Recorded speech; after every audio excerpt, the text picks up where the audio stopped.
Okay, so I will try to explain how I do folds and shading. But I have to warn you, this is the first time of I attempt to explain any sort of art thing. Let's start with the folds. There are many type of folds, but I mainly use 4 types. The first one is the slightly curved one. Something like this. The second one is the drastically curved one. Like this. The third is the crease type one.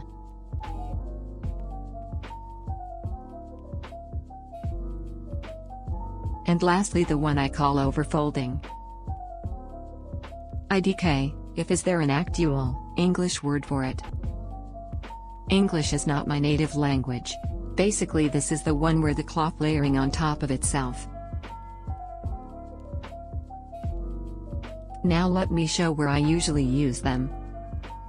First, is important to keep in mind what sort of surface you want to draw the cloth on top.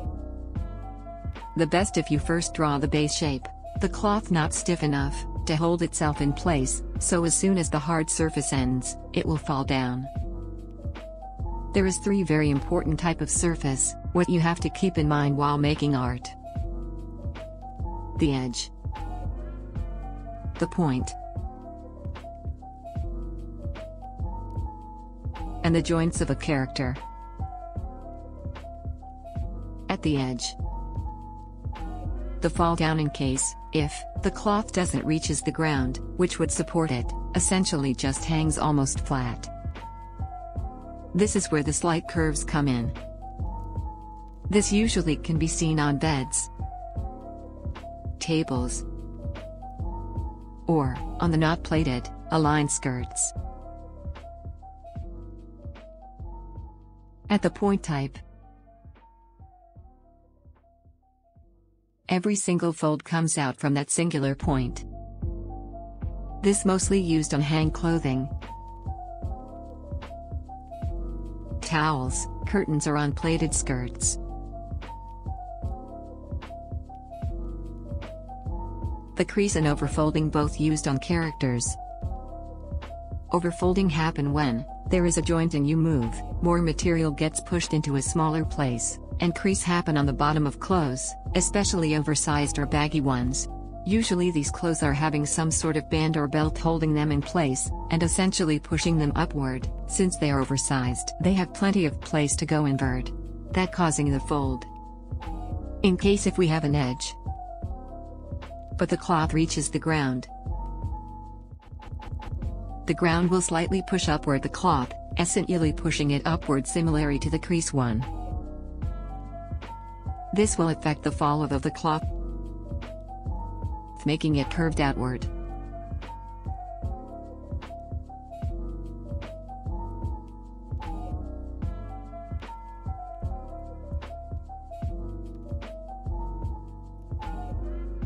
Onto the shading. Shading is based on the direction of light. That's why, using a reference image is a huge help.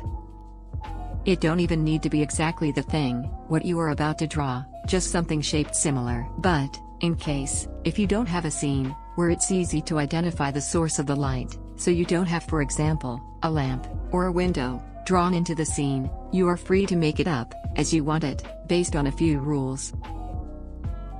So, basically, all you have to keep in mind, which part are going invert.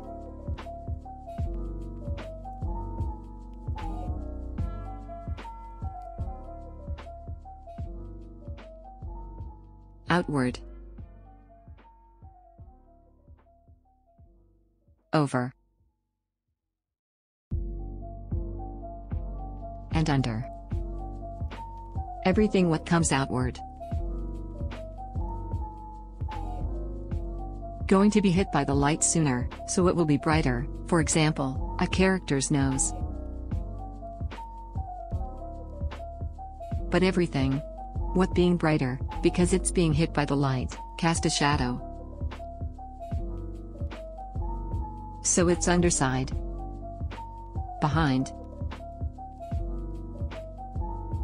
or on the side which is further from the light is gonna be naturally darker. Same applying for everything. What goes invert?